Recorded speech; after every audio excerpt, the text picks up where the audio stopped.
How you guys doing today? It's Anthony Gangi. Welcome to another episode of Tier Talk. Guys, we have a great discussion heading your way. We're going to talk about the escape from North Carolina, specifically from an inmate at Bertie Correctional Facility who escaped a medical transport.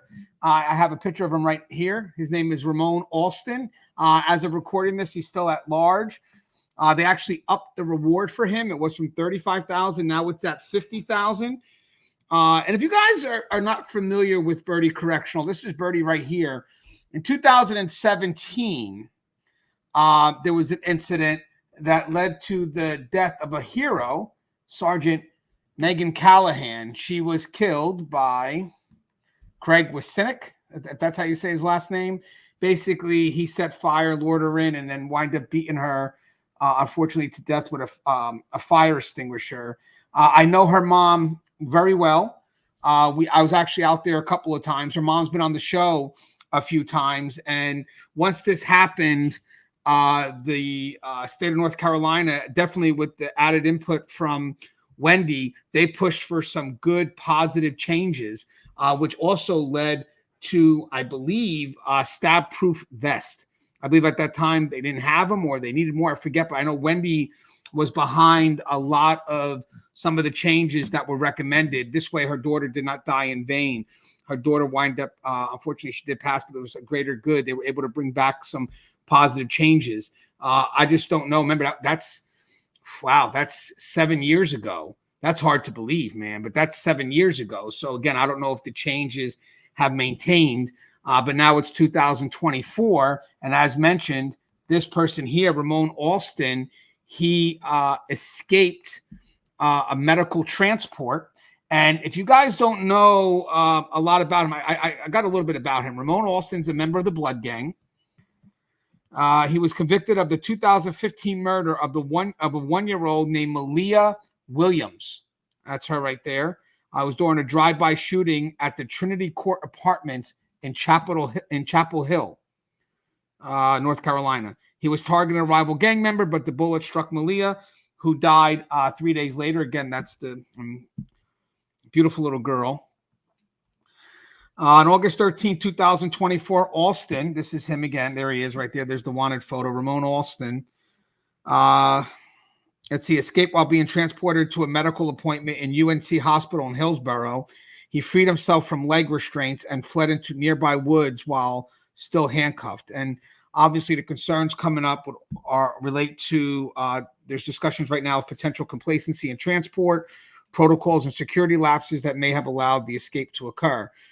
So we're going to kind of break down efforts made for transports. We're going to talk about emergency medical trips. How do we prepare ourselves for that? I have Joe Pomponio, Russ Hamilton, and Connie Alleyne. So I pretty much got so many different perspectives coming in. Connie from the medical side, Joe from management side, Russ from being on the floor, being the tactical side. So I think we're in for a very good dialogue. And remember, guys, this isn't about Monday morning quarterback. We've covered transports before. It's an effort just to be mindful, let people know, hey, guys, let's make sure we're on point because you never know. You just never know. Hey, guys, real quick, some books on the market. Inmate Manipulation Decoded is available now on Amazon. Link to that is in the description. I also have 2 books right now published by Blue 360 Media, Tips for New Correctional Officers and Their Supervisors, and How to Succeed in Corrections. Again, these are both on Blue 360 Media right now. You can get them. They're also publishing 3 more of my books. I think they're available for pre-order. I think the link to that's in the description. One is for leadership. The other is for dealing with unruly inmates. And I have another one from Blue 360 Media about report writing. That's out. Or no, that's coming out. It's not out yet. We just finalized it. That's coming out. And I do have 2 ebooks on the market. One about breaking boundaries. So basically dealing with the process of undue familiarity with inmates. And the other one's about We Rise Together, more about morale. But you guys, if you guys are trying to do some training for inmate manipulation outside of this book, you really got to get that ebook on breaking boundaries. It kind of partners well with this, and there is going to be a soft cover coming out soon for that. All right, so let me get my guest. I'll start with Russ first. What's up, Russ? How you doing?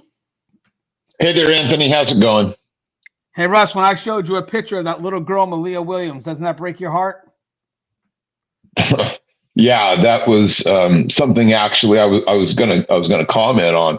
both of the pictures, visceral reactions. You know, I always felt close to Megan, even though I never met her. And to see, you know, the tragedy behind that little girl and behind what this piece of human debris did to her, and the thought that he's out there in a position to do and to harm someone else again is just beyond the pale. And maybe we can make some inroads on that tonight. Maybe we have some knowledge, some wisdom, and some training here that we can pass on. I think we do. We have great people on the panel today. We're pulling all guns out here. And I just want to mention, guys, just in case, I'm a little familiar with Bertie because, again, I was very close to Wendy Callahan, the mother of Megan. I never got a chance to meet Megan. I only know of Wendy through Megan's, unfortunately, untimely death. But I did get a chance to meet all the officers that worked around her. And, man, after that incident happened, because we were right there soon after, the morale was done. They were lost. They were confused. Some of them left the profession. Some of them took full responsibility for what this inmate did, Craig Wisniak. And to let you know, about a year or two later, I think it was around 2018, I forget. But I do know he was sentenced to life without parole. He wasn't given the death penalty. He was given life without parole. And before I do Russ's introduction, I forgot to say, in case you guys aren't familiar with Bertie Correctional houses approximately 1,500 inmates, including high-risk offenders, and it's operated under North Carolina Department of Public Safety. The facility has faced issues such as staffing shortages, inmate violence, and challenges in managing high-risk inmates. Notable incidents such as the murder of Sergeant Callahan and the recent escape of Ramon Alston have highlighted potential security lapse. But there has been some progress in reform. I just don't know where they're at right now, but I know there was reported progress at one point, at least back in 2017 after the incident occurred. In response to these incidents, the facility has reviewed and updated security protocols, increased staff training, and enhanced emergency response procedures. And that was more related to the Megan incident. Now we have another incident based on an escape on a transport. Hey, Russ, you mind introducing yourself, sir? Sure. My name is Russ Hamilton. I am a former and retired sergeant from California Department of Corrections and Rehabilitation.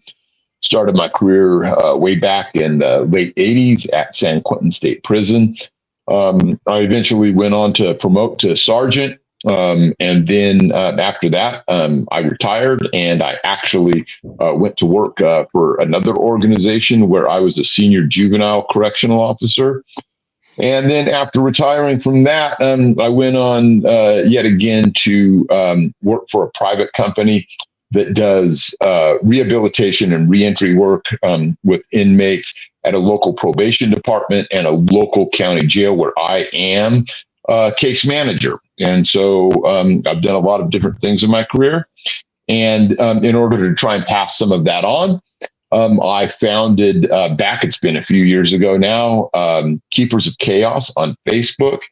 And we partner with Tier Talk, and we try and bring all kinds of training, knowledge, and everything else that's corrections related to corrections professionals specifically. Whether you've got a badge or not, you're welcome at Keepers of Chaos. Yeah, and I gotta mention something real quick. Thank God today I was trying to share something on Keepers of Chaos and I couldn't find it, and I was like, "Oh my God, I'm shocked," because Facebook is such a fan of what we do. So I just wouldn't understand why it would be hidden. But thank God I found it. For some reason, it moved all the way to the bottom of my groups, which doesn't make any sense because I'm very active in that group with sharing stuff. But for some reason, it moved it all the way to the bottom to the groups I didn't even know I was a member of. So just be wary, guys. If you don't find it the first time, keep looking, because I had to keep looking, and it's spelled K-A-O-S. All right, let me get Joe. What's up, Joe? Hey, how are you? It's good to have you back, by the way. Thanks, sir. Good to be here. Good. Joe, you mind introducing yourself, please? Yes, sir. My name is Joe Pomponio. I'm a retired lieutenant from the Texas Department of Corrections of 30 years. Retired at the rank of lieutenant, and I'm currently working as an assistant jail administrator in our local sheriff's department and jail division, and a panel member here for Tier Talk.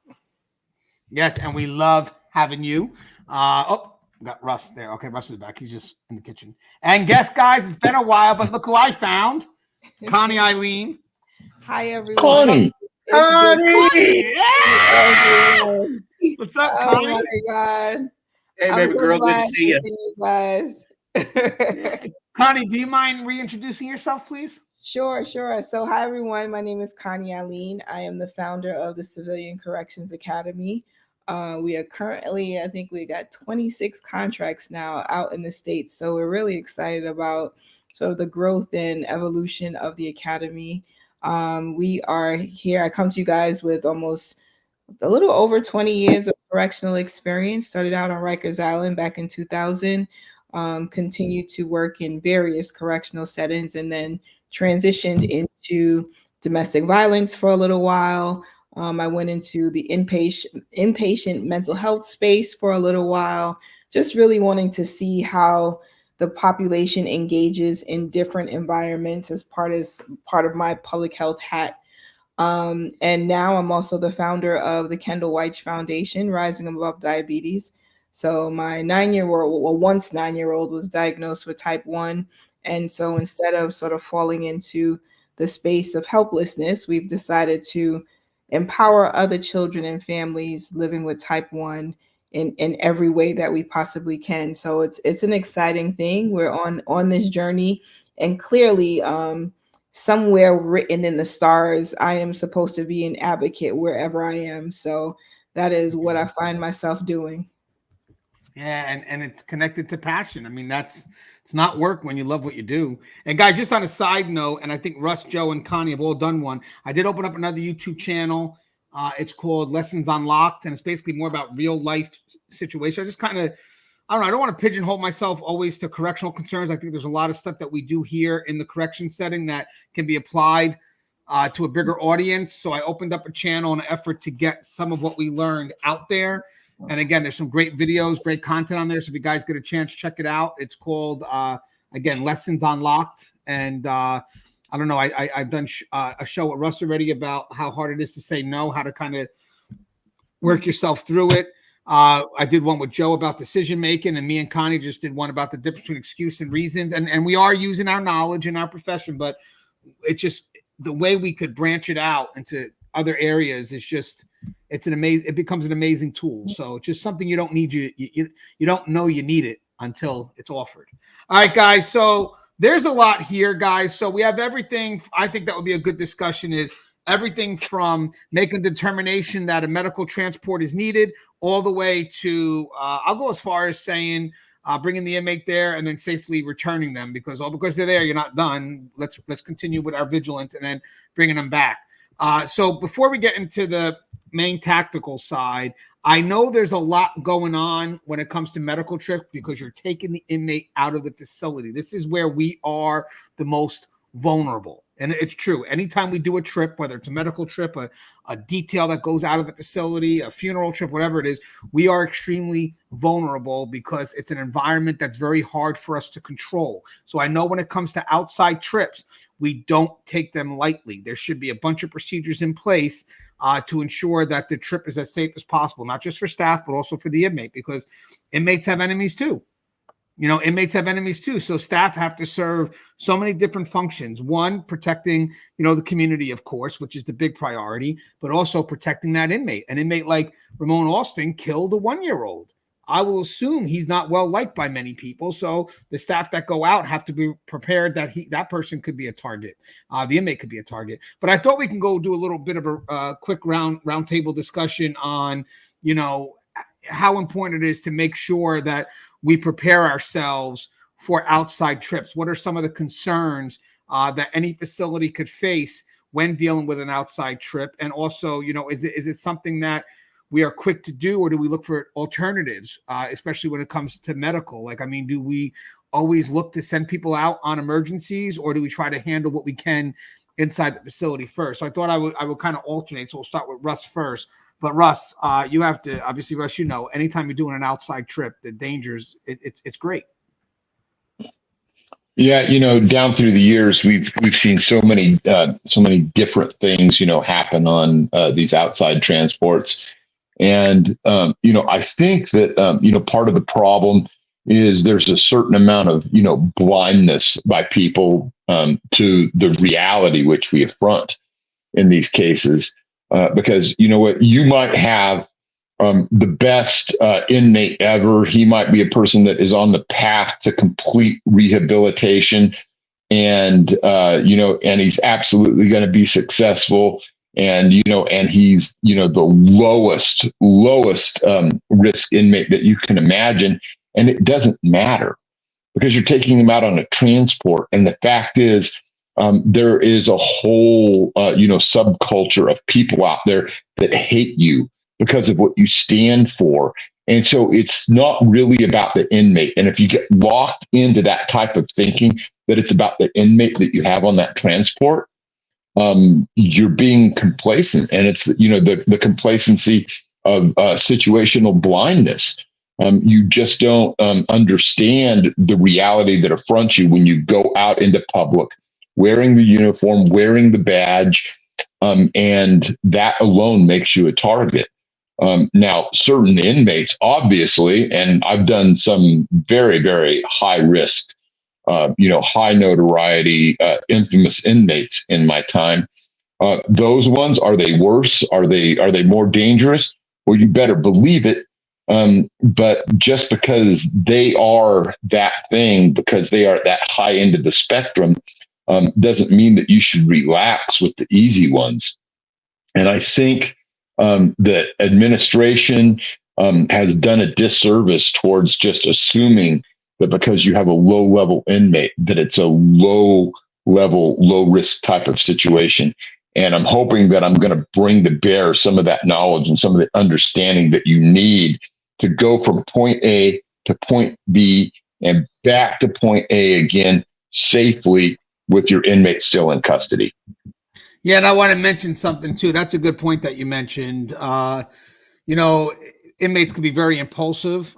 So it could be just, an emotion. Something could happen in the moment that, you get this good inmate, but all of a sudden, maybe find out that their loved one's cheating on them, and, they want to get out there quick to make sure that, that's not happening. But I mean, there could be many moments. And as I said, usually they look for a moment of vulnerability. But Russ, when I hear about an escape like this first, when I hear about escape like this, the first thing I think of, be honest with you, is I really don't think negligence right off the bat, unless complacency falls into negligence. I do think complacency, and the last thing I think is corruption. It's still, and not saying I eliminate it. I just try to give people the benefit of the doubt. So I usually go first with complacency or negligence. I don't know if you want to equate the two. Maybe you can explain that. And the last thought in my mind is always going to be corruption. Well, complacency is a choice. Negligence is a step below that, in my opinion, where it's just, blotting out and not even caring about the situation. When I see what happened in this particular scenario, it gets played out over and over and over and over again. And that's an ongoing pattern that you can fix almost immediately if you just do the one thing that I've talked about in so many other videos, is that when you get to the place that you're at and you're in a safe position to do so, the instant you roll up with that car, you make the inmate show you his hands. You make the inmate show you his feet. And then when you're ready finally to make sure that you're ready to pull him out, you check all of those things before you even go 1 inch away from that car. And I can tell you, in the ones that I've looked at and the ones that I've analyzed over the years, which is probably 15 or 20 incidents that are very close to this one thing here, if they had just done that one thing, they could have stopped this incident from happening altogether. And that is I would say this is the number one pattern of escape that I've seen over the years, beyond everything else. Is this one thing is they mess around with their restraints at some point during the transport. And then when they get out of the car, they're ready to go. And I've seen it so many times that I know that this is the most common pattern that we see with regards to successful escape attempts. And so people, if you really want to make sure that you have your inmate at the beginning and at the end of your transport, do that one thing that I've just told you. and you will absolutely pull it off. I would say 999,000 times out of a million or whatever it is. So I got a little sidetracked there just thinking about this, but do that one thing and it will change. It will change everything about the transport if you just make sure that those restraints are on in the manner that they're supposed to be. Yeah, and Russ, we're going to do a tactical breakdown soon. So we want to kind of go over what we would think would be the best practices for, medical transport again. But you guys still follow what your policy says. But maybe there are people that create policies that'll be watching this that can maybe connect to an idea that maybe they're not doing, and that's the key of why we do these shows. Now let me get Joe on real quick. What up, Joe? Hey, what's happening? So, Joe, now that you're in prison management, I want to get another perspective here. Is when you have an escape like this, especially for a high-profile inmate who killed a 1-year-old girl by the name of Malia Williams. This is someone that you're being trusted to hold that inmate there. They've been sentenced. Your job is to make sure they don't leave. And now all of a sudden you get word that during a medical transport, this inmate was able to leave. How does that affect the perspective of not just the facility, but of people in management, of the officers who work there? Okay. Well, when something like this happens, obviously it's a tragedy. It's kind of outraging, especially to the public. As public officials, we have a responsibility to, make sure that, we protect the public as well as we're protecting our facility and our inmate. A lot of factors come into play on this after reading the article. I have more questions. I have answers. We, at my facility, we have a contractual agreement with our local hospital, in the event that we have to bring an inmate to a free world hospital. And, one of those is, notifying their security ahead of us leaving our facility so they know we're on our way. There's a lot of things as an administrator I have questions about regarding this guy's classification. How was he classified? What was the need for the medical appointment? You have a lot of facilities out there like mine that are basic needs medical facilities.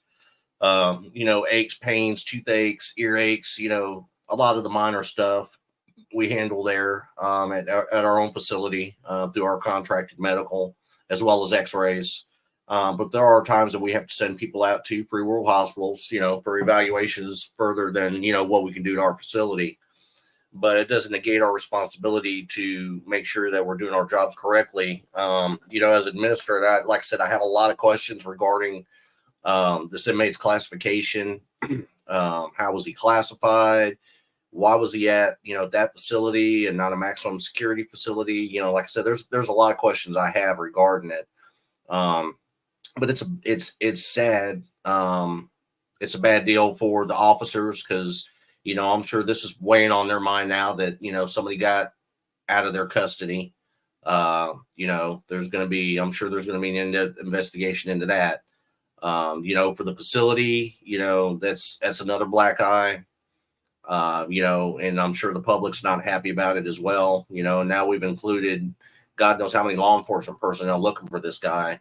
After reading the article, like I said, there's a lot of questions I have.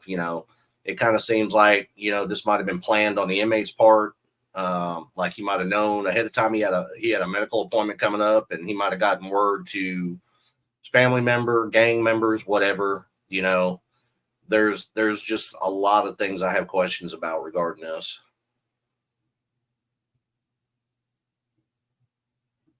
I cannot. That's one of the things. Yeah, I unmuted it. That's one of the things we always look at too. I mean, was this planned? At any moment, the inmates could fake a medical concern, and then now we have to get the inmate out. And that's why another reason why I got Connie on here. Let me get Connie here. Connie, one of the things I want to mention to you real quick is I know a lot of facilities should have infirmaries, but infirmaries are very limited in their care. And then obviously there's the need to send the inmate out. What makes those determinations? What do you expect the infirmaries to handle, and what needs to be, or when do we need to send the inmate out when the infirmary it's not within their parameter or not within their realm? The same way we have security levels in varying facilities is the same way we have medical levels, right? And so some facilities just don't have the capacity or internal capability of providing advanced levels of medical care. So as Joe mentioned, some facilities manage some things in-house and others do have to go out. And so when we talk about the medical needs of an inmate, right? So they have specialized medical care that they usually have to go out for. So if an inmate needs to be transported to specialized care, such as like a surgery or maybe some sort of advanced psychiatric evaluation, because we want to have sort of an independent body do the evaluation. It could be court ordered. Sometimes they go out because, for some sort of chronic disease. So say if they've got some sort of cancer that we can't manage in facility, or heart disease. And so given the various reasons why medically an inmate couldn't be managed internally, there's usually pretty robust processes surrounding, or protocols surrounding, transport. And then I think the other aspect of it is, was there something urgent about this particular transport, right? Where depending on their condition, right, it may not be sort of the routine where we have some advance notice and we're able to, do all of the due diligence, right, which is understanding their security level, taking into account all the other things, as Joe pointed out, that should be taken into account, right? But it sounds to me, based on the article, that this inmate was being transported not only with handcuffs and a waist chain, but with leg shackles also. So there's a lot of, I got questions about that part. And the only time that's usually not in place is if there was some sort of medical risk, right? But I don't know if that's just not in the articles, because I read through some and I was like, maybe there's some sort of medical risk that would change the way he was being transported. And I didn't see anything that said that, right? And so Yeah. One thing that I know in facilities we focus on is, what is the risk assessment, right? Because that is in my mind, that's what we look at first, right? I could come and say, oh, I need this inmate to be transported to here, and I have no say in what level of restraint is provided or not provided, because I know that there is a risk assessment that's done, and that his security level would drive the reason why, or drive the way the inmate is restrained in transport. I think the other side from the medical component is, so typically when someone's going out for, say there is like an urgent transport or such, like there's usually preparation on the other side. Like, so on the receiving end, facilities are prepared to receive inmates coming from correctional facilities, because there are expectations that those rooms, those areas where the inmate is going to be, have been secured. And so even if he's like pushing his way out of a van, I feel like, was there not sort of security, or I wouldn't say corrections, because we wouldn't necessarily have corrections at the facility unless at the hospital or whatever he was being transported to, unless it was sort of a state-run sort of institution and they had advance notice that he was coming, right? But in this instance, it also feels like, so how did we not prepare on the back end, which feels like Monday morning quarterbacking. So I don't want to do that.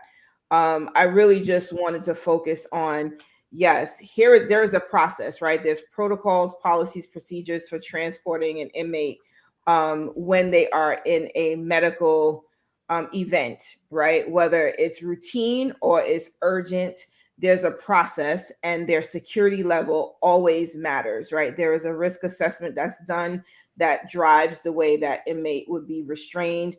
And if there is some sort of medical component that would come into play, like if, say, the inmate had like a broken leg or broken arm or something like that, then there would be some adjustment made to that inmate's restraints. But other than that, hearing that he was able to come out of all of the restraints given his charges, it just feels off to me, like something doesn't add up. Yeah, that's something that as we're doing this, they're still trying to discover how it happened. I mean, a lot of rumors right now being spread. I've even heard rumors that someone could have given him something to help him escape. I mean, that could be just a rumor. Hey, Connie, one of the biggest concerns we have in corrections right now is the fact that people could fake emergency concerns, and it's funny because what they tend to fake usually is because they know the system, especially what medical can and can't do. So they usually fake things to ensure that they get the outside trip. I mean, things now, they could also claim sexual assault, which could require a sane nurse. And then they could wind up going out there and then refusing the exam, but they still get the trip out there. But what are some of the concerns that you see that even if the inmate's faking, that you still got to send them out because of the liability?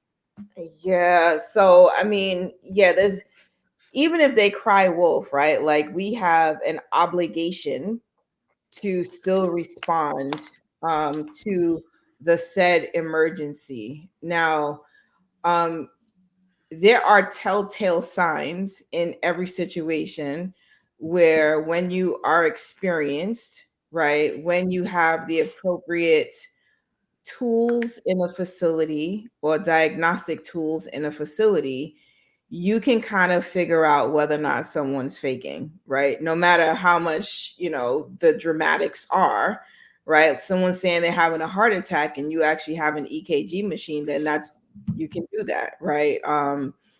So I want to be clear though that yes, if there was some sort of head trauma or suspicion of a head trauma, right, for example, then most likely we'd have to send them out because most facilities don't have the ability to diagnose or to do any sort of diagnostic exam to confirm or deny that there's any head trauma. And I think because of the liability that someone could say that something happened and then we didn't take action based on even the protocols. This is what the protocol tells you to do.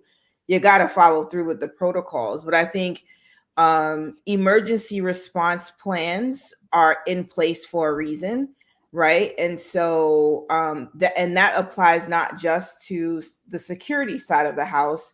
There's emergency response plans for medical as well. And so we have to follow through no matter what.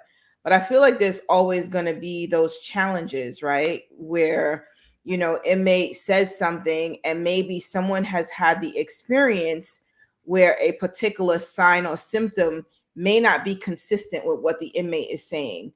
And so people, based on the scope of your licensure, you may need to err on the side of caution and you may need to send them out. Now, should everybody go out? Absolutely not, right? That would be fiscally irresponsible of us as well as medically inappropriate. But at the same token, the reality is that if an inmate presents with whatever the thing is, we try to make best efforts internally to diagnose what the issue is. Typically, we're looking at the highest level of licensure in the facility after hours, right? So not all facilities are staffed with a medical doctor on site all 24 hours a day for all, for all 3 shifts. Some facilities may only have the doctors on site during the day, and then at night you have to call someone. And even when you're making that call to that higher level of licensure to get, sort of what is the care plan for this person, what are the next steps I need to take, that person isn't there to physically touch and see and examine that inmate that's in front of you. I mean, I think telemedicine, telehealth has been helpful in some instances, but when there are these emergency issues that arise, there's really not much that we can do other than transport that inmate to the nearest facility. Yeah, and I want to I agree with you 100%. The boy that cries wolf, the liability on it. And I think what the public may not realize is that, we do have infirmaries, but they're not hospitals. And when there's a need for greater care, we have to make sure that there's measures in place to take the inmate out. But as I said, the biggest vulnerability is when we have those emergency 911 trips, because we are prepared, but not as prepared as a scheduled trip. Right. Now I want to get Joe on. Real quick. Bear with me. Hey, Joe. Obviously, when it comes to dealing with high-risk inmates, I want to start moving to the tactical side, and I think all three of us, Joe, Connie, and Russ, definitely have a lot when it comes to this tactical side, because this is where you have to really make sure that the trip goes out as safe as possible within that limited time frame. And one of the questions I want to ask you, and I'm also going to ask Russ and Connie, just from different perspectives, is what are some of the specific challenges associated with transporting high-risk inmates, but especially the more unprepared emergency 911 medical trips? When you're dealing with 911 medical trips or, urgent, anything that requires an EMS, a lot of it depends on the inmate's condition. Is he having heart attack symptoms? Is he having stroke-like symptoms? Is he having any kind of symptoms that would and could cause EMS to have to use shock paddles on him? If that's even in the realm of play, having flex cuffs is a good backup. Number two, the number one priority is getting him restrained. You obviously want him restrained before he leaves your facility. Number two is time is of the essence. Regardless of whether you think he's crying wolf, we still have an obligation to get him out. You want to make sure that your staff is, truly prepared. They know the rules and regulations. They know, what to do once at the hospital. There's a lot of things that come into play tactically when you're sending out a 911. And there are times too, even when I was a lieutenant with the DOC, there were times after hours, because we did not have a 24-hour infirmary. So there were times after hours where, that judgment call was pretty much placed on the highest ranking supervisor on duty, which was normally a lieutenant. And, you're always going to have those inmates that play the keywords and key terms that, automatically call for EMS response. If one's claiming he's having chest pains, if he claims that he slipped and fell in the shower and hit his head and lost consciousness, anything that has a loss of consciousness is going to automatically require something beyond what most facilities can handle, penitentiary wise. So, we have that obligation not only to, make sure that we're looking after the offender medically, but we also have an obligation to make sure that we're looking at them from a security standpoint. A lot of the times when we do have medical there, we'll lean on them pretty hard to give us guidance as to what they think. And, I've in my 30 years, I've never had a nurse or, LPN or RN or a doctor that's worked for the prison steer me wrong as far as condition wise. So we kind of lean to them first medically to know how we need to prepare security wise. Then all the other factors come into play. His classification, is he a behavioral issue? Does he have a prior escape attempt history? There's all kinds of things that come into play just in a short time period. Having to make notifications to your duty warden that you're shipping one off your unit to a free world hospital. There's a lot of things. There's a lot of things that come into play sending one out by 911.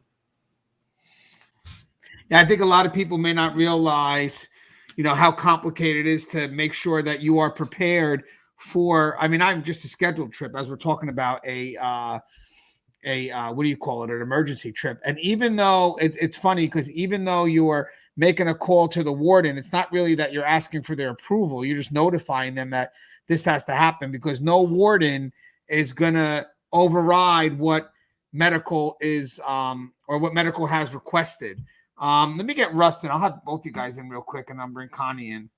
Hey, Russ, going back to the tactical side. I mean, if you're a sergeant, you're getting ready to, because I'm assuming on trips like this, you want at least 3 staff members. Hopefully one's a supervisor, maybe 2 or 3 officers, but we do have understaffing concerns. I get it, but you still got to be wary of where If I know the person's got to go out, but you may have to try to see what you could do inside the facility to make sure that you don't lose out or minimize what's needed for the transport, being that the transport is going to take a priority. So even if that includes locking down the whole facility to make sure that I have my people there on that trip, which I would like to say for a trip like this, ideally I'm thinking 3 officers, 1 supervisor, or minimal 2 officers, but a supervisor because it's high risk. But as a sergeant, what are you expecting before you go out on this trip? What would you like done in partnership with medical and safety and security before you go out? So I would say in the before I go out is I want to notify the people that can help me along the way potentially. If that means calling the highway patrol and say, hey, we've got 7-mile stretch of road here, and this is a high risk transport. Chances are they're not going to help, but they at least have been made aware. They at least know that we have this transport going. When I talk about, hey, most of these medical facilities, are in a city or a small town or whatever, at least we can call ahead and we can talk about, hey, notifying the police department there and saying, hey, we're going to have this one individual, coming into the facility. If you guys could, stand by and be ready, that would be great. Again, they're probably not going to have anyone available, but you never know. And then certainly last but not least, we want to be able to, call that facility, call that hospital and say, hey, can you have a couple of your security people come out and meet us, or at least, help us with the transfer into the facility? Can you provide some coverage? A lot of times we will get that from those people. And, they'll be able to, allay some of those security gaps that we meet when we first arrive at a place. And so that's what we want to do to start. The other thing that I would say is have, well-trained personnel. Is that, before we actually start? Well, we would hope it would be. And then, as the whole thing starts to evolve, as we get further into the evolution, of the whole transport, we want to be able to, make sure that we're not getting into a position where we're going to be ambushed. We want to try and, make that drop off as, close to the hospital as we can. Are we sometimes going to have to park the car instead and walk that inmate out? Always less desirable. But sometimes that's what you're left with. And then, the other thing is, time permitting, circumstances permitting. I like to drive through and see what's going on. I like to, drive through and see, hey, is there anyone posted up here? Are there any strange vehicles? Was there anyone that I might need to immediately turn around and go back to the institution regardless? That's a potential, actual, real thing that you might have to do. And so, I want people to be on board with being able to call and, talk to people and explain what they've seen and get, the PD there or the sheriff's office or whatever to, maybe do a traffic stop or whatever, because maybe we did almost, run into an ambush or whatever. And I find that most officers are really reticent about doing that. They don't want to, be the boy that cried wolf or whatever. But the thing about it is it pays to be extra cautious. It pays to be extra paranoid. It pays to, make sure that there is no complacency on your plate and that you've done the things necessary to do the entire evolution of that transport in a manner that's safe all the way there and all the way out again. And I think that when we see examples of what happened there in North Carolina, that's not what happened. They got there.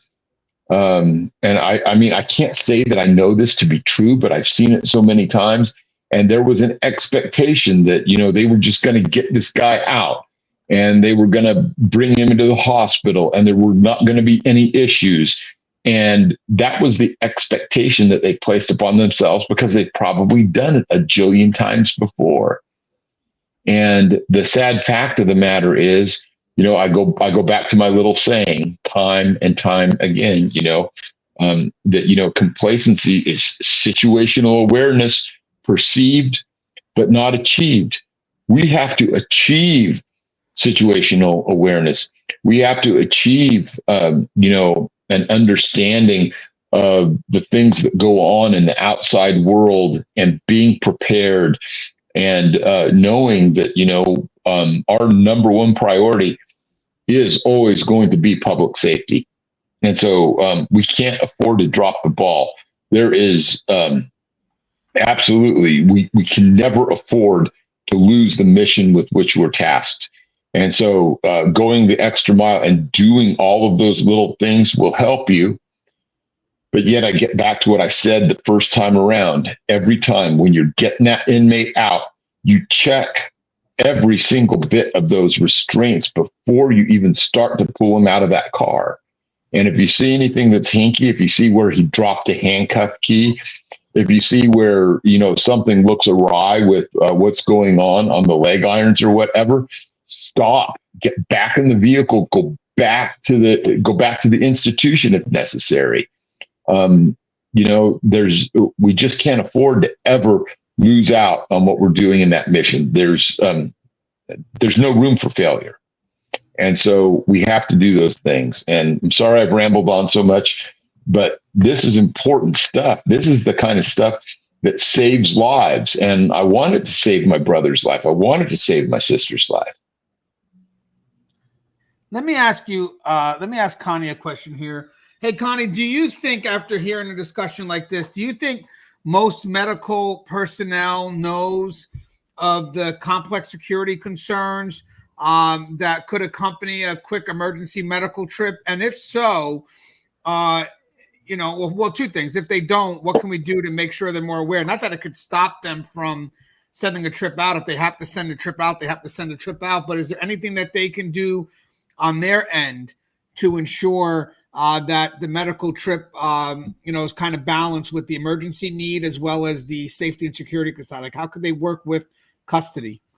So I think it's always important that we're coordinating with custody, right? So, but I think in order for medical to be in tune with the requirements is that there needs to be some sort of training as well, right? Because medical knows how to do medical, right? And so anything else is more learning, right? And so to expect that medical learns sort of facility operations, right? Because we need to be aware of safety, security, all the things, right?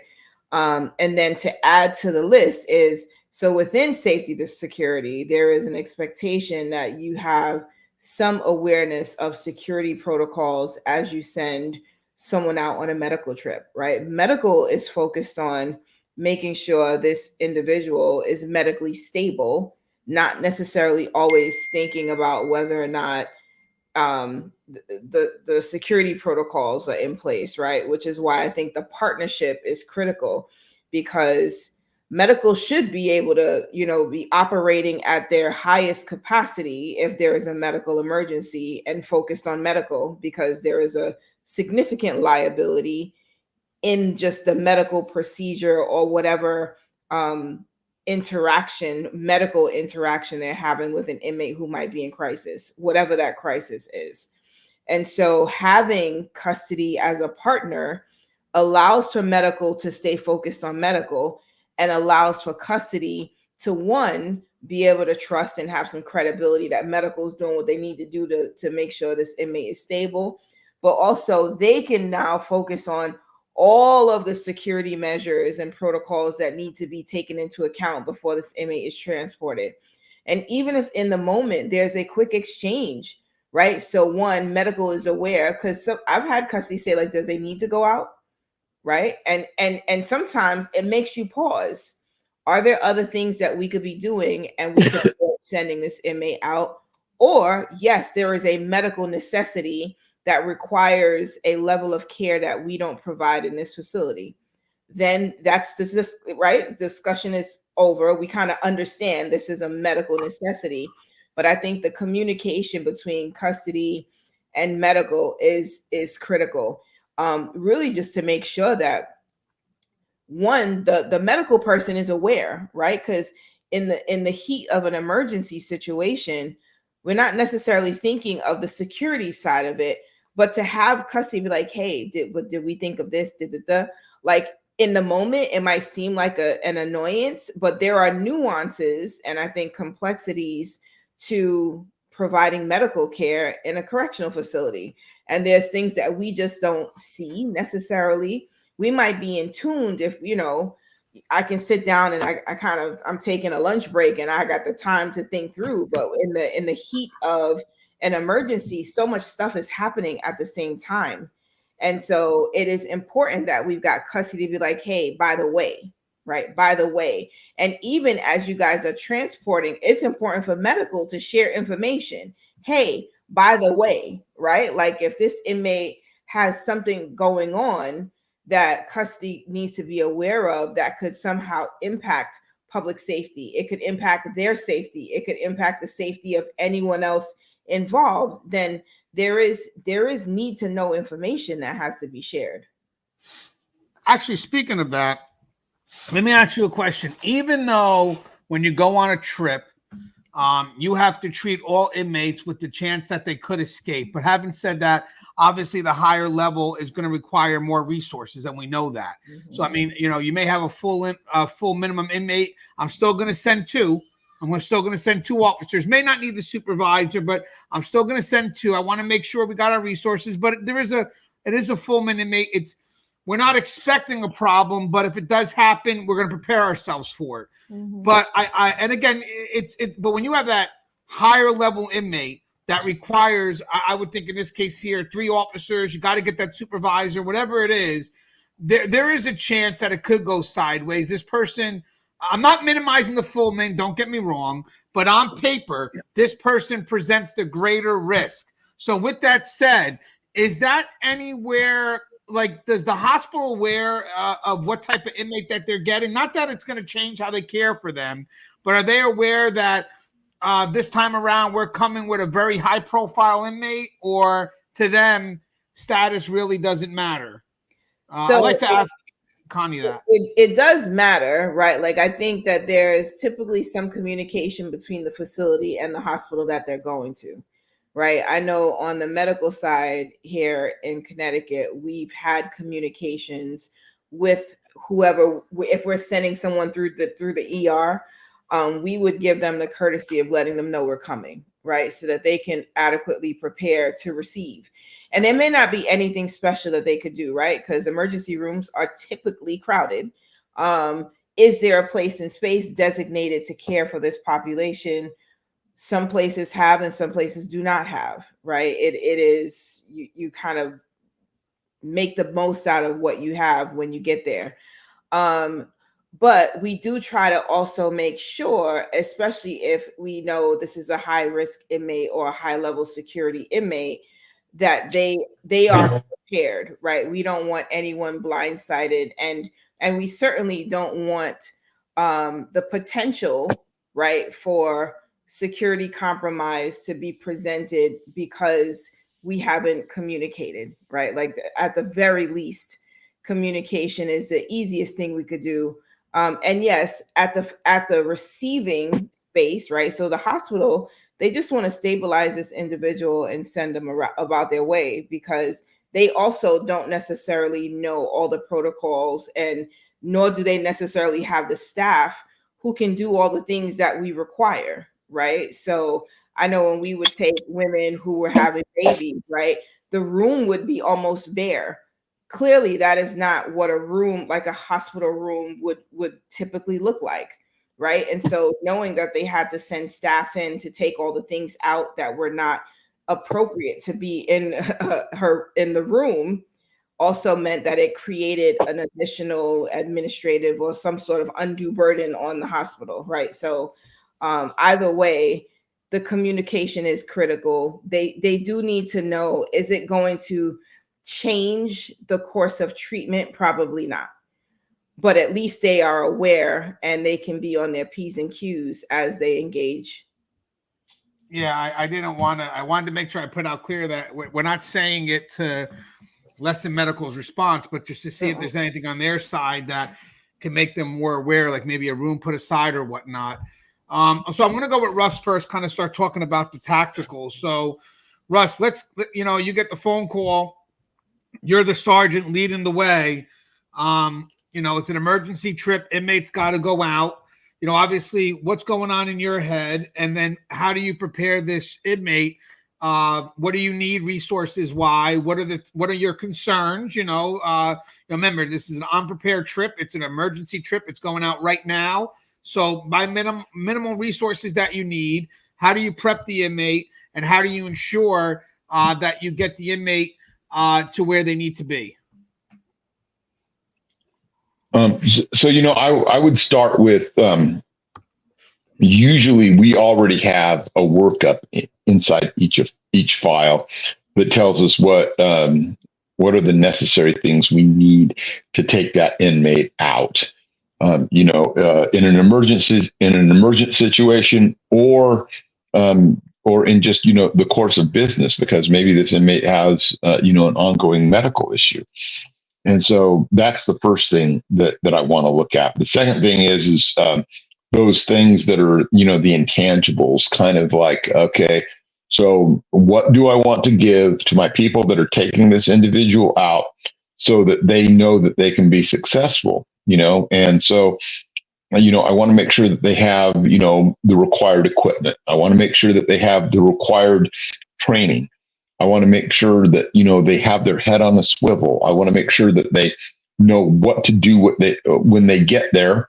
And I want to make sure that I'm able to give them all of the possible backup that they need at the time, which is almost always never going to be enough. But you know what? They can maybe rely on the hospital to help them, with the security issue. Maybe there will be, a couple of, police officers there, who can, kind of, stand by, look around, make sure that we're not walking into an ambush, make sure that we're going to get that inmate to the point where he needs to be. Some institutions that I've worked, in hospitals, we've actually had security wings where I've actually had security wings that actually had armories in them at times. And so that's always a godsend, because we're able to, more control the level of exposure that the inmate has to the public in general. And then hopefully we're going to be able to take a look at what the actual security risk of that particular inmate is. And hopefully we're going to be able to mitigate it in some fashion. And so that's the kind of thing that you just always have to be on the lookout for, because in general, you're never going to get enough of what you need. Now, there's a lot of things that go on out there that I'm not a big fan of. And, maybe it's something, we can talk about another day or whatever. But a lot of times I see where, they'll send an inmate out with 2 officers and 1 gun. And it's always kind of, pissed me off, because you have to have 1 gun to secure the other gun. And people will always say, well, what about the officer that has to handle the inmate? Well, there are ways that we can mitigate, that exposure to the weapon or the chance for a takeaway and that kind of thing, more that we could, possibly go into in another session. But just the idea of, an officer out there without a weapon is not an officer. He's a target. And so I think that people need to be willing to re-examine and see the things that we can do, the things that we can do better, and the mistakes that we've made in the past. Because this is one thing where we've had exposure. If you remember, just recently, I think it was about 3 months ago in Idaho, there was a transportation team that was ambushed, and they had 2 inmates get away. Maybe it was just 1, but it was someone else that had helped him. and an officer was shot in the course of that. So we need to take this very, very seriously. And I think that too many times people say, well, I don't have to take it seriously because there's nothing that I can do about it. It's a requirement that I provide medical for this inmate. And I think that we should really be trying to look at ways that we can mitigate that. You know, maybe if it's a PREA scenario, maybe we could have, we could have a sane nurse, on call, ready to respond to the institution rather than taking this inmate out. And so I think that some good out of the box, outside the parameters of our normal box thinking will go a long ways towards making things more safe and more secure. Well, it's also making sure. Now, let me get Connie here. I want to ask her something before I bring back on Joe. Hey, Connie, let me ask you a question. I know when it comes to dealing with medical, especially if they're an outside vendor, we as a facility really don't want a lot of the outside trips. I like what Russ said. If you can manage the trip, if you can manage without doing an outside trip, like if you can have a sane nurse come by and visit. But do you feel sometimes that medical is trained for that fail safe to send them out? Yeah, so the expectation is for them to follow the protocol, right? And the protocol generally will dictate, here's all the steps you can take in facility. And when you get to this point, if you haven't been able to stabilize, then it actually tells you, then 911 is activated, right? So sometimes in the policy, it doesn't give us enough wiggle room to be able to not activate 911. Right. And then what happens if you don't activate 911 and there is an adverse outcome, then you're now faced with, here's the documentation, here's the protocol. Why didn't you follow the protocol? Right. So I think it is, yes, there is some level of judgment, being able to use your judgment built into the policies. But there's also a point where you are told that that is the next step in your protocol when managing this type of emergency, right? And I mean, yeah, are there some things that are obvious? For sure. Sometimes it's obvious that you don't need to send them out, and other times it's obvious that they do need to go out. But I do think, given that we are in a very litigious environment in general, many medical staff are like, I'm not going to risk it. And then next thing you know, the inmate's suing me for whatever the thing is, right? Because I didn't do whatever the next steps were supposed to be. So I think it's a fine balance of understanding when you can skip that step safely. Right. And you know what? Let me get myself real quick. I don't know if it's made clear whether he broke out of the custody transport van and ran out, or, I know when they opened the door, he ran out, or if he was in the ambulance and basically ran. I think it's more of custody was taking him. He wasn't being transported by an ambulance, because then that's a whole nother scenario. That's a chase vehicle, and that's a bit different. But with that said, hey, Joe, I want to kind of go a little bit elementary here, but you never know. I mean, technically, the basics are always going to be what the issue are. The issue is we always got to go back to to the basics. And sadly, when people fall complacent or become negligent, usually it falls into the basic because it's very routine, and people just get complacent in the habit of it all. But what must be done with that inmate before they are taken out on a trip? Everything from the strip to how they are restrained.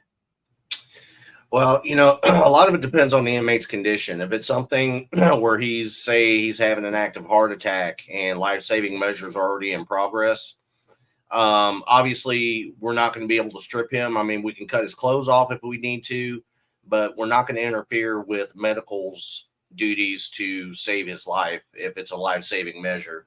We can do a quick pat, check the pockets, do a quick pat search. Regardless, we're going to make sure that he's fully restrained before he goes out. Unless, say if he's having a heart attack and there may be a chance that they're going to shock him, we're going to use flex cuffs instead of, regular restraints. But, he's still going to be restrained irregardless. You know, we're going to be notifying our duty warden. You know, this is what I got going. He's going out by 911. This is what's going on with him. This is where he's going.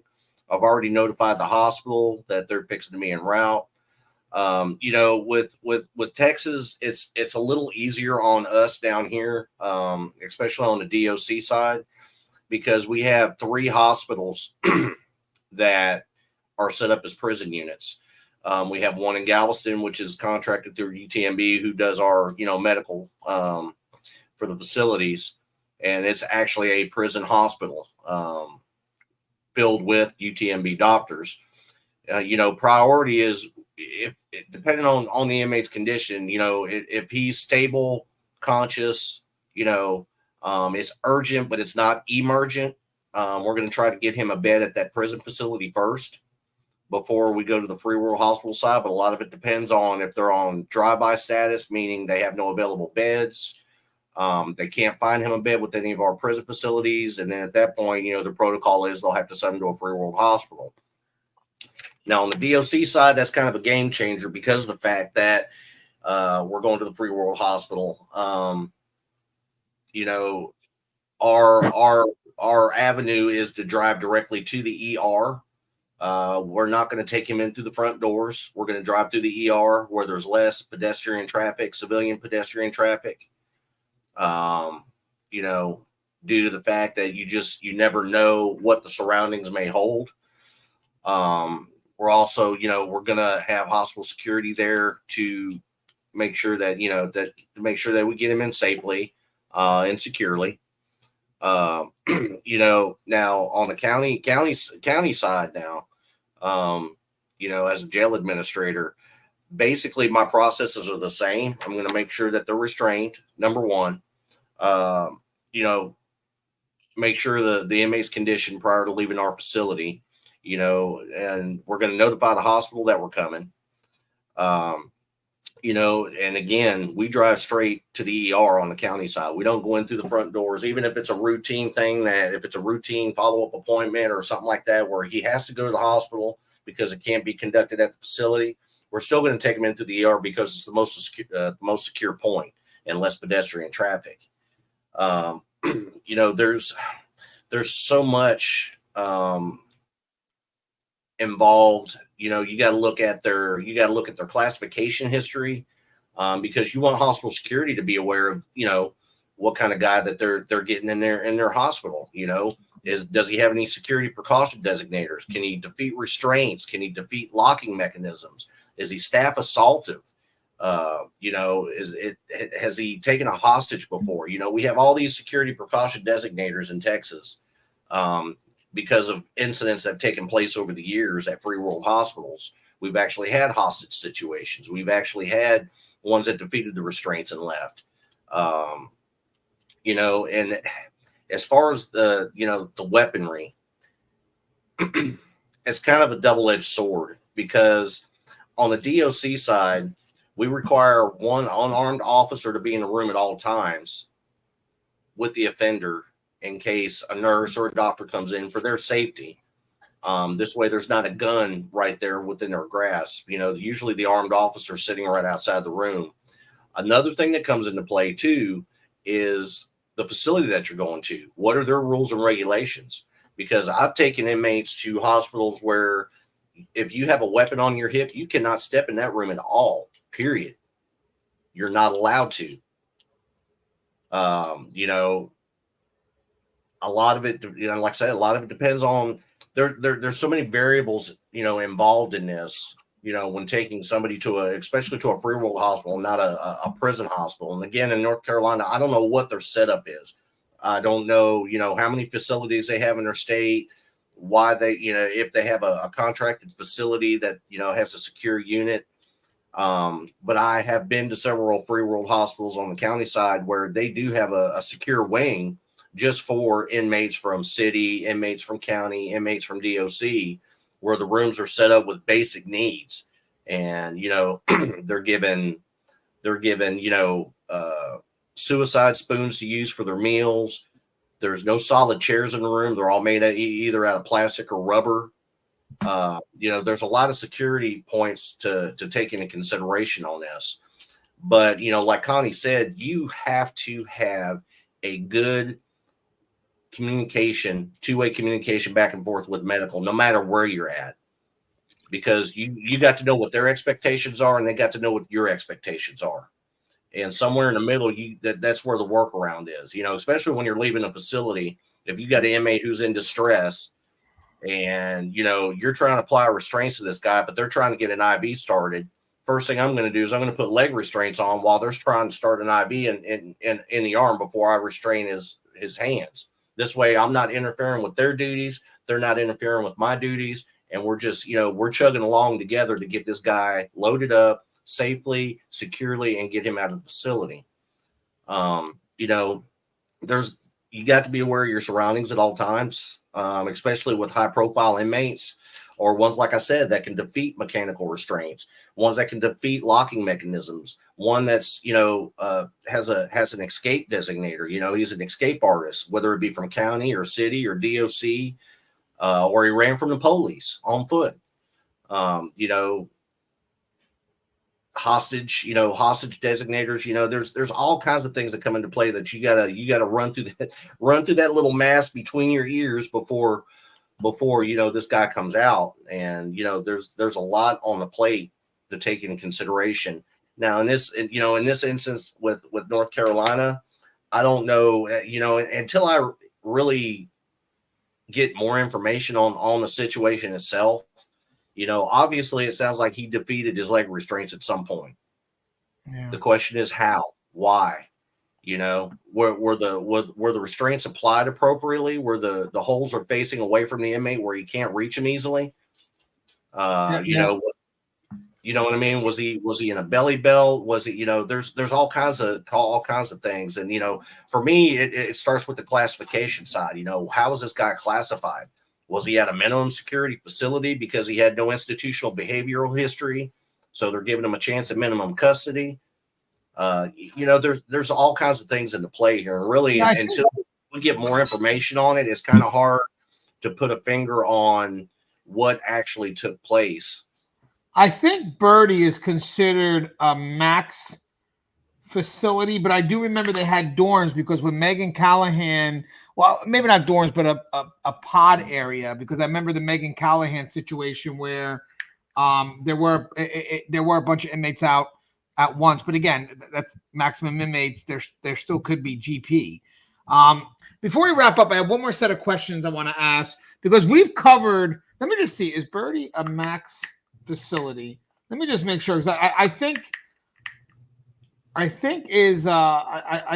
is. It is a max facility. I know before you may have thought it is a max facility. It's a high security facility, but they could have, general housing. I mean, they have it within their facility, so they could have probably more opened areas. I remember the incident with Megan Callahan where there were a bunch of inmates out there. It wasn't a dorm center, but it was a pod setting where they were out. I guess maybe in a day room or something like that, if I remember correctly. But one of the things I want to kind of go over before we close is we've done videos on transportation and we really covered it all the way down. I mean, we've done it on a video breakdown. We've done it just on the side. So I don't want to go too extreme and revisit in the tactical. I'd like you guys to go back and check those older videos, especially the one with the breakdown, because you actually could see a video in play. And then we're kind of discussing it. The do's or don'ts and really talking about what the official practices need to be. But with that said, maybe there is one more area we could revisit. When it comes to transports or something like this, I mean, obviously there could be complacency, which you don't want. And I think one of the questions I wanted to ask everyone is when it comes to a transport, whether it's your own experience or stuff you read about in the news, where do you feel we are most complacent in most of the time? I know for me, what I see more of is they don't keep proper eye of the inmate. One, maybe because they don't have enough officers out there, because that's why I said you at least need 3. You need 1 to drive, 1 to keep an eye on their inmate, and 1 to keep an eye on the environment.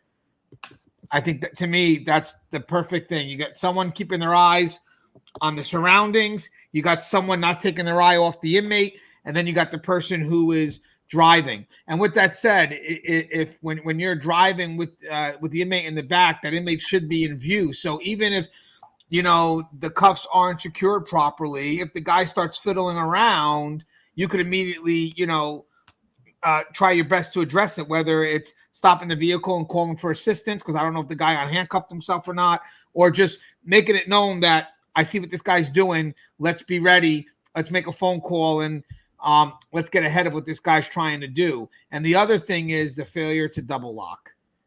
The failure to double lock the restraints, the failure to double lock the handcuffs, whatever. But I thought I can go first, and we'll kind of go round table. I'll start with Russ first, because Russ got that complacency on the market there. But Russ, what do you feel that could be simple, basic things that during a trip we may overlook? And from all levels, it doesn't have to be just from frontline custody level. What are we overlooking even on the management side? What are we overlooking as a supervisor? And then Connie goes, Connie, what are we overlooking on the medical side? Where basically I just want to see if there are basics that we could do a little bit better that we may forget about until, unfortunately, those basics get violated. So I think that when we are inside the facility, I think that when we're inside of a sally port, I think that we feel comfortable. I think that we feel too comfortable because we're still where people are that can help us if something goes wrong. But I've seen videos of officers strangled inside of the sally port. I've seen them lose control of their guns and be shot and killed inside sally ports. I've seen, times where, they failed to adequately secure an inmate, and that inmate managed to steal a van or steal a car and, blast their way outside of that sally port. And so over and over, that I think it comes down to that feeling of comfort in being inside what they consider to be a secure environment and not doing what it takes to actually be secure. And then, once we're outside of that environment, maybe, or hopefully at least, the hairs on the back of our neck should start standing up. We should start feeling a lot less comfortable because we're there. But by that point, it's too late. Maybe we haven't double locked those cuffs, or maybe it's not even double locking that's the problem. Maybe it's the fact that, an inmate secured something inside of his hair, or something inside of his lip, or something inside of his stomach, or he was able to vomit it up. And then, by the time, average Joe officer gets to the hospital, and he feels suddenly relieved again because he knows that, hey, maybe he knows that there's going to be a couple of cops there.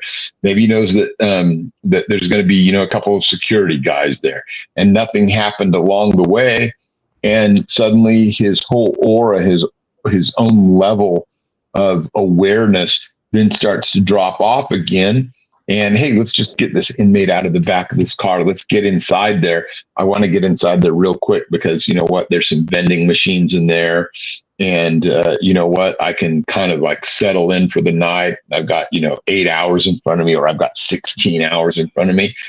And then instead of looking at what is going on and assessing, are the inmates restraints unfucked with? Are the inmates restraints still in good place? When I start to pull that inmate out, even though, hey, it looks all good at this point, I'm still going to do what I can to test those things. I'm going to make sure that, that whoever put them on didn't screw it up. I'm going to make sure that if this inmate, tries to take a swing at me, tries to kick me, whatever, that he's still secured in a manner that I can deal with him. And yet time and time again, and it happens several times a year, too many times a year, maybe, 7, 8, 9, 10 times a year, we hear about this where guys break out of this vehicle. They've managed to defeat at least partially the restraints. What? Maybe they only make it, 100 yards. That's still 100 yards too far. 1 yard is too far. And it almost always comes back to not just doing the basics, the corrections 101 thing that you would think that every officer should know. And, every time I took an inmate out, every single time, When I approached the facility, I made sure that it didn't look like I was being surveilled in any manner. So I did counter surveillance. I made sure there were no cars that were behind me. As I came in and actually parked, I tried to park as advantageously as possible. Or if we were able to get up to the security wing, or if we were able to get up to the emergency wing before that inmate came out, I checked all of those things. And then we made sure, me and my partner, that we were ready to go and that we were ready to rock and roll if necessary. And it just seems to me that in these situations that we're hearing about, that none of those things were present. It was treated as an operation that couldn't go wrong, and yet it did. And so, I just get back, time and time again to the level of complacency that you're willing to accept. And there's always some level of complacency. Don't let anyone tell you otherwise. But the level of complacency that I was willing to accept in the things that I did was a lot lower than your average standard officer. And so we have to really be on guard against that.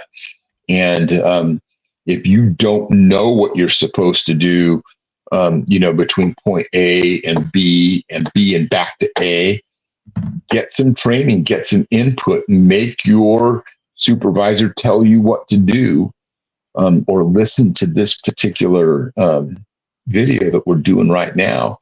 And it might reveal to you some things that you've been doing damn wrong. Well, I know, like for me, if I had a trip and it was a big escort, I pretty much most of my career in maximum security prison. So most of the trips we would have a supervisor. Once the inmate's secured and we've gone through the routine to ensure that they're secured, especially before you leave, because that's your environment. You own that environment. That's the time to make sure that we're in compliance with everything. Not when you're out on the streets, not when you're dropping the inmate off. It's right here in that, even before the Sally Port, it's wherever you're starting to do those initial restraints. But with that said, I have once the inmate was secured, I've told the inmate, these are what the expectations are, kept it quick, let the inmate know quickly what the expectations are. And then I would tell the inmate, if you're out of sight from even a second, like this is where you're going to sit. You're not going to move to the left. You're not going to move to the back. However it is, you stay seated here. You do not move, because at all times you have to be in our sight. That's the key. And if the inmate even thought about moving to the left, the officer would turn around and redirect that inmate to sit where they could be in total view. And I mean a good enough view where you could see as much of the inmate as you can. That to me was, as I said, something that I hope that when we're going on these trips, we don't get so engaged with dialogue with our partner that we are not focusing, because sometimes the inmates will kind of pose the dialogue just to build some level of comfortability. So you're not really focused on them. Technically, they may even toss questions out there that you guys start discussing. And when that's the case, they start doing what they got to do. And also, and I'll ask Joe on this, because now we'll get to the higher side.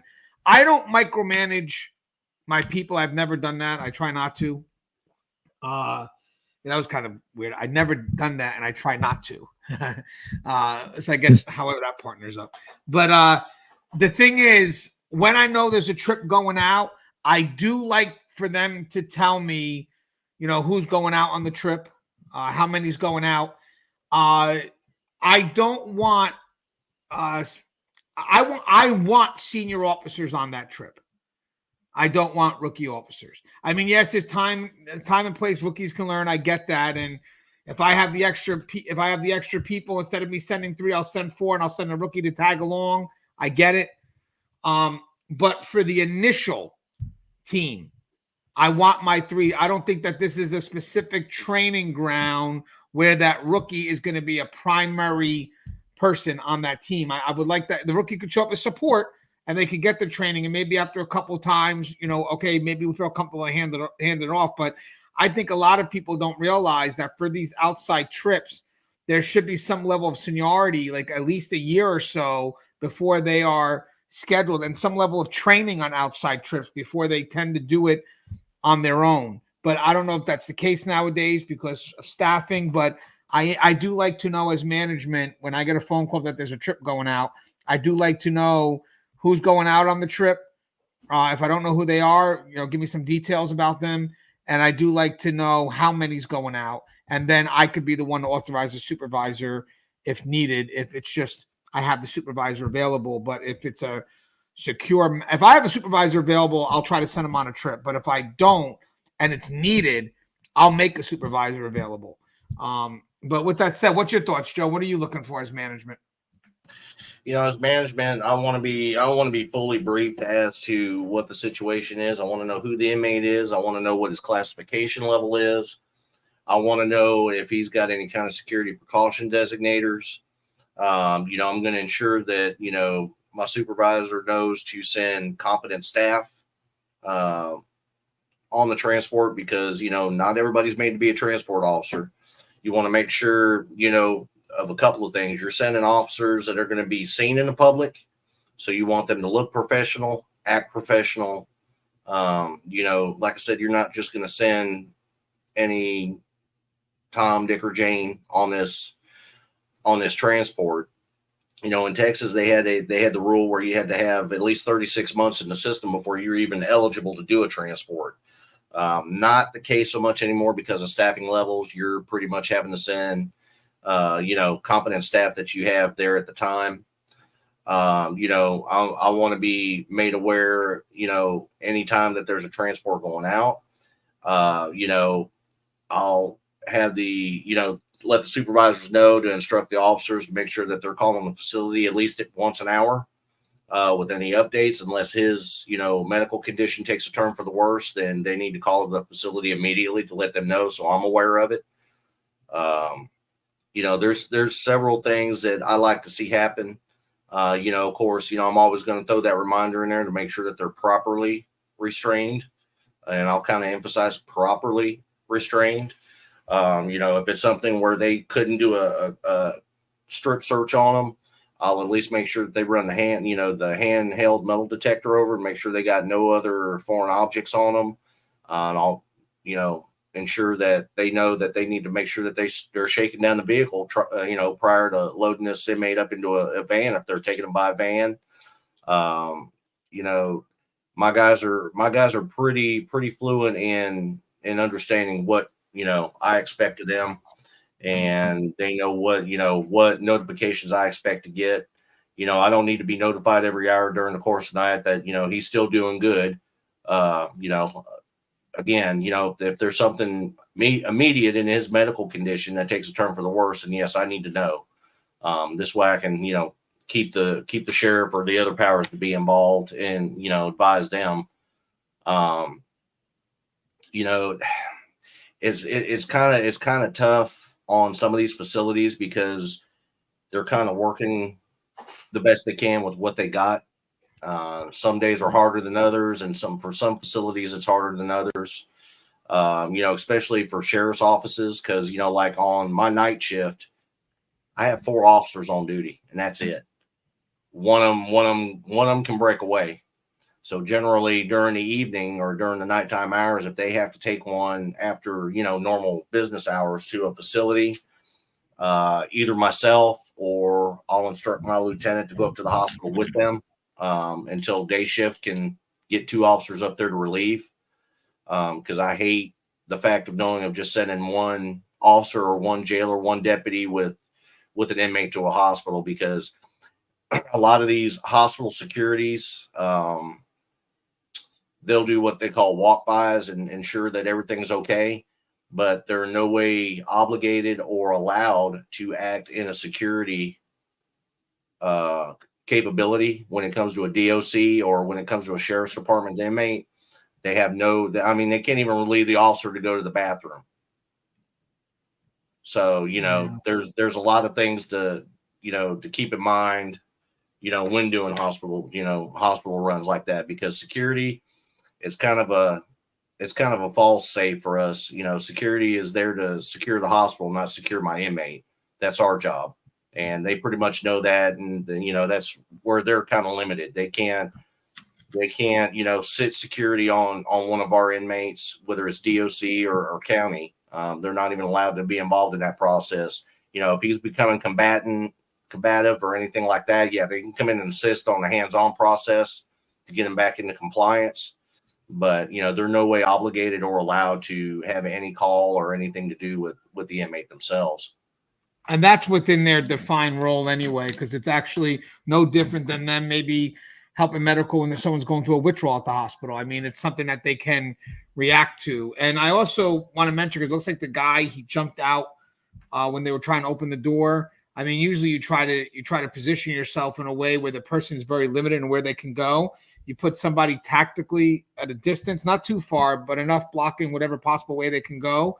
And then maybe someone, again, standing a little bit closer. And then that third guy, if you have one, of that third officer, kind of is the one that eventually gets their hands on the individual. And I think when you have that person tactically at a distance, safely, that also makes the inmate think twice, because at this point here, if I open the door and I push it out and I knock out the officers that are right next to each other, I got both of them, killed two birds with one stone.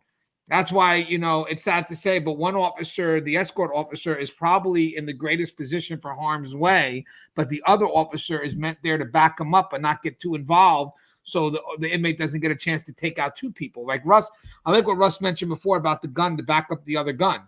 That is the case. I mean, you're sending somebody out with one gun. God forbid you lose the gun. The inmate has the advantage now. But I think people forget that you need that extra officer there for that tactical advantage. You need them placed at a distance, so in case something happens, they can quickly get involved without initially being compromised within whatever the inmate's first attempt may be. Hey, Connie, any thoughts on the complacency side?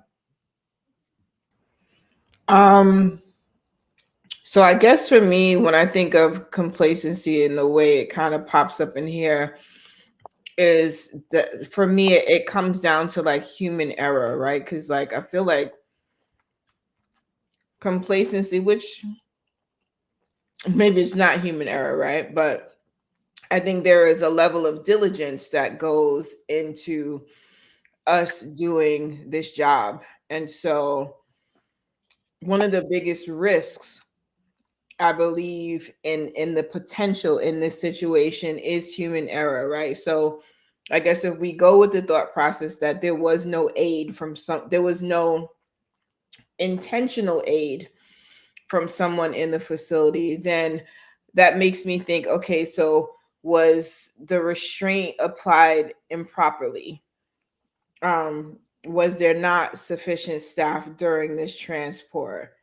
Was there some sort of gap in monitoring the inmate, right? Like, and that's kind of where the human error in my mind kind of pops in, which could be complacency, but it could also just be human error, right? And so the more I think about it, is the more I kind of just consider what could be sort of like those best practices. But I feel like our environment doesn't necessarily always leave space for the pre-planning, right? Like, because things are so unpredictable at times, while the ideal is to be able to pre-plan and be prepared for these trips, when you have an emergent situation, there is no pre-plan, right? There is the routine of things, I think, opens the door for. So the routine of things is great, but the emergent things is where we kind of open the door for something to possibly go wrong. And so I guess there's a way that in my mind, as this is all playing out, we still have to leave space for people being human, right? Because I'm thinking, all right, so we know staffing is challenging, right? I'm like, suppose someone's on their second double, right? Like whatever the thing is, could this person have been exhausted, Could they have been hungry? Could they have been like anything that could have led to the possibility of the restraint not being applied appropriately, right? Like I think yes, we could jump to the worst case scenario, but I think because we know the complexities of the environment, so many things could have played into how this individual was able to escape, right? And so, my mind's still kind of reeling, and I'm sure while information comes out, we may even adjust how we're thinking. Yeah. But the pre-planning, yes, I think is great, but not always practical. And then I think part of I would hope is in play is like training, right? Like, are we training for these instances, right, of medical transport or like escape prevention and emergency response? I would like to assume that we are doing that in all facilities, but I know that that's probably not happening across the board. And so those are opportunities for us to kind of revisit, here are the things we know we should be doing. And I get it. We're short staffed and we got the list of reasons why we might not be able to do something. But at the end of the day, training is critical all the time. Yeah, that's one of the things that obviously when they were making the changes in 2017, they pushed for more training because they felt that a lot of the concerns with the emergent response could have been people not knowing as opposed to assuming they were negligent. And we've done shows where negligence and not knowing, how they could blur, which was unique. And I love what you said. Can I just add something? I think your point, which I don't want us to skip over that, your point about making sure that you would send someone out who has experience. Like, I think that really matters. And when we think about like how many people have retired, right? We've lost a lot of experience just through natural progression, right, of retirements. And so while that's an ideal situation that you can send someone out who's experienced, many facilities don't have the experience in the facility. Yeah, and that's why, as I said, as a whoever is the shift commander that speaks to the jail manager or the prison manager, the person around the prison is really trusting on that shift commander to make the right choices for those types of positions. Because I have seen it where, there is a concern, human error, whatever you want. And then when you look at it, the person really has never been on a trip before, doesn't have the experience. And then management goes after the person who assigned it. They're in a better position to know who can do it, who can't do it. And in my book I have out on leadership, I talk about how you have to be prepared for human error. That's why I talk about having that person at a distance, because you could assume at any moment the officer that's going to connect with that inmate that's got to put their hands on to escort them, the inmate could easily may try an effort to take to get the best of that officer. That's why that officer at a distance matters. So if you're opening up that door, someone's going to have to be at the door to open it. And there is a great risk for that. But before you open it, where's the other officer? Put him a few feet away. So if the inmate gets at you, I got another officer that can respond, just having that tactical advantage. Hey, Connie, you like to say anything in closing? We'll go through the crew last round table, closing remarks. Listen, I don't know what happened there. We don't know.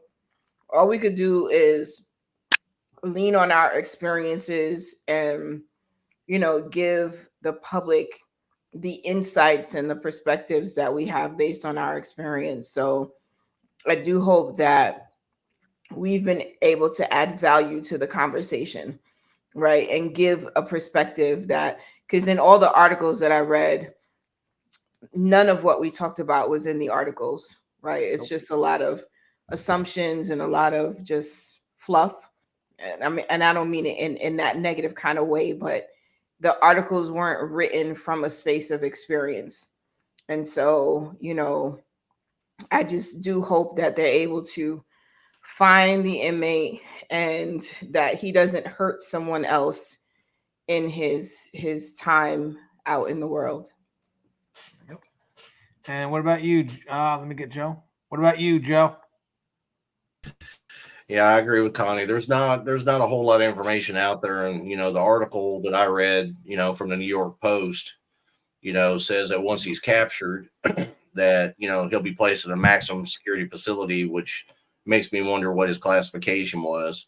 You know, they just basically think at this point that he's no longer in the area, so he might have been picked up by somebody. They don't. There's a lot of speculation out there. Until we see the serious incident review on this, you know, we can shoot it, you know, what could have happened and all day long. But you know, our input as far as what should have happened, you know, in our experiences in transports, dealing with medical inmates, going to free world hospitals, I think is a good insight for the general public to at least understand what the expectations are from a medical standpoint, from an administrative standpoint, from a tactical standpoint, and from a leadership standpoint. You know, we need to make sure that we're doing our due diligence. You know, we don't, like I said, we don't only have a responsibility to keep security on the inmate, but we also have a obligation to provide public safety. You know, it's pretty much in any mission statement across the United States and in any correctional facility. You know, so we need to be more open-minded as to what we're doing.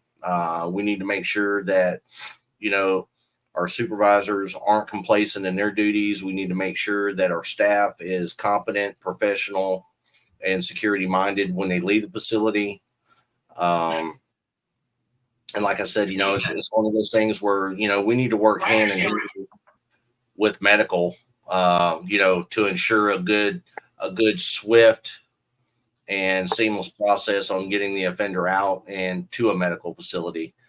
You know, the one thing I'll point out about this article that I read is it made it sound like it wasn't anything emergent. It almost sounded like it might have been a follow-up appointment.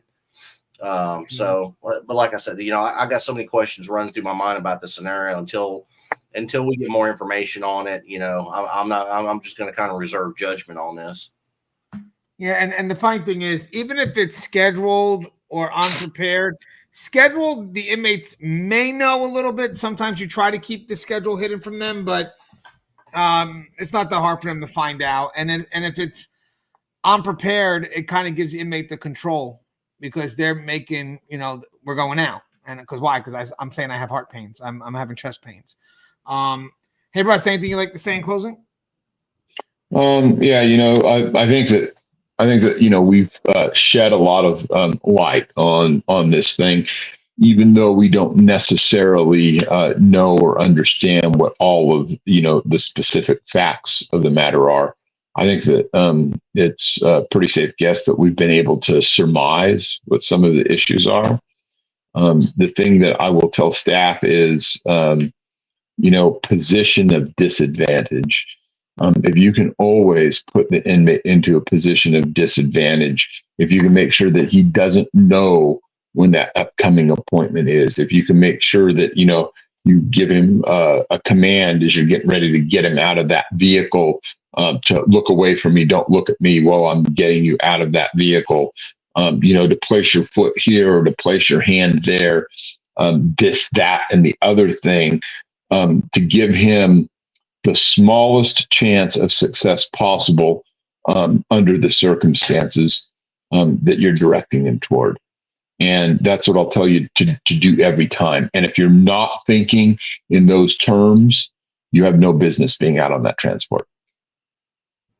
And guys, I mean, as I said, there was a lot here that was discussed, but we visited this topic before in detail.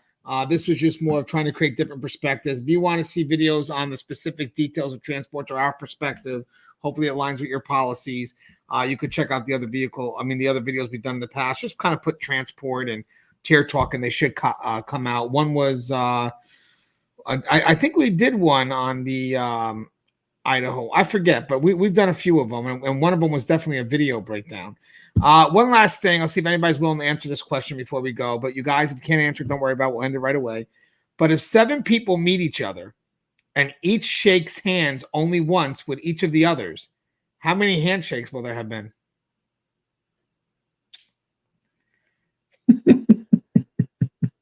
So I guess we're going to end this show right now. Is it 7 plus 6 plus 5 plus 4 plus 3 plus 2 plus 1? So what do you got? I know the answer because it's in front of me. I didn't figure it out. But if 7 people meet each other and each shakes hands only once with each of the others, how many handshakes will there have been? Oh man, Anthony, you too. Oh my gosh, I don't know. I could sit down and figure it out, but I think it's. Don't stress. Is it 49? How many? 49? No. It's a good try, Joe. I'm out. Joe's like, I don't even have 7 friends, so I can't even figure out how to do this. I don't even know 7 people. I can tell you how much hand sanitizer is going to get used, but I don't know how many handshakes there was. I think it's kind of it's 14? No. The answer here says 21. 21. How they figured it out was they did 7 times 6 divided by 2. So I don't know how to. I'm just figuring to ask it. All right, guys, it's late. Yeah. All right, guys, I'll see you guys. All right. All right. Take care, everyone. Good seeing you again, Connie. Good seeing you guys too. All right. We'll take care. Bye-bye.